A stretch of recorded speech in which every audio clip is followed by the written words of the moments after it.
Hello everyone, welcome to fun Las Vegas, Nevada. Here's what's happening this week in gambling. That it? They go?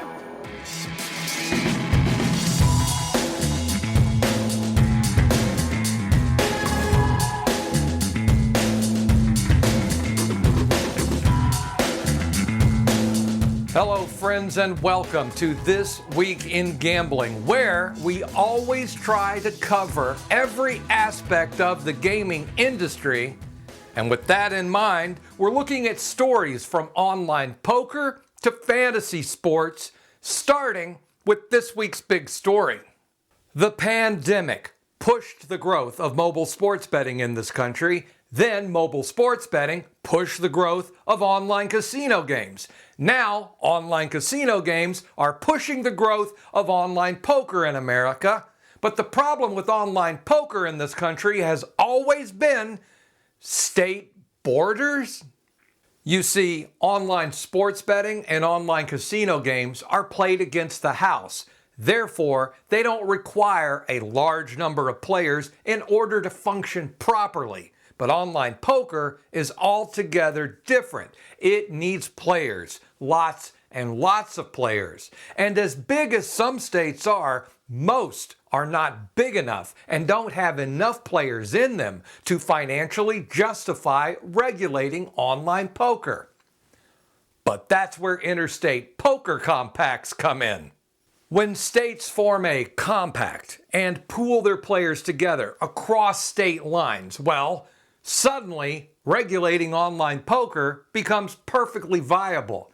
However, there's only one interstate poker compact in America right now between the states of Nevada, New Jersey, and Delaware. But that may be about to change. Michigan launched regulated online poker about a year ago, and now the State Gambling Control Board has published some guidelines to their website.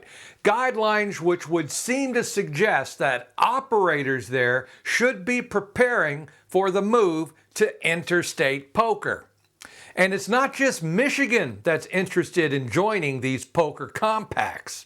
Regulators in both Pennsylvania and West Virginia have already made it very clear that they would like to join a poker compact.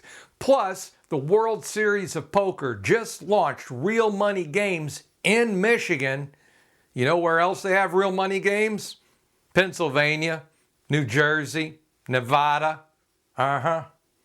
So, could we soon see an explosion of regulated online poker all across America?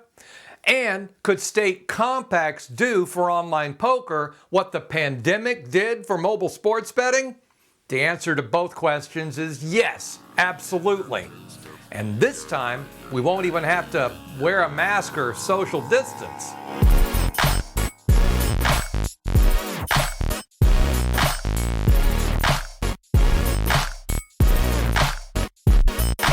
This week's special offer is for Caramba Casino.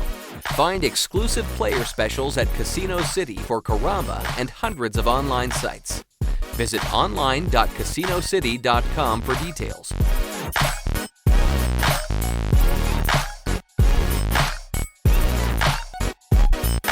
This week we have two new game reviews to share with you, and we start with the Wild Wild Quest online slot from our friends at GameArt. It's a 5-reel game with 243 pay lines that features wilds, scatters, a bonus round, a gamble feature, and multiple jackpots. Next up, we have Kodiak Kingdom, a 6-reel game with over 4,000 pay lines from Microgaming. Players spin through cougar, eagles, and caribou trying to land the stacked bears and multiplier wilds. Both reviews are available right now on our YouTube channel.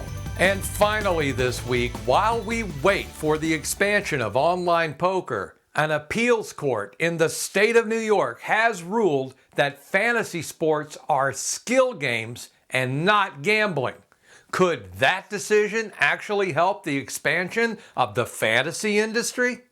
While each state is free to decide for themselves whether or not fantasy sports is gambling, they might want to make that decision sooner rather than later, as a new study seems to indicate that the fantasy sports industry will be worth about $6 billion a year by 2026. And hey, that's a lot of money that they could be taxing.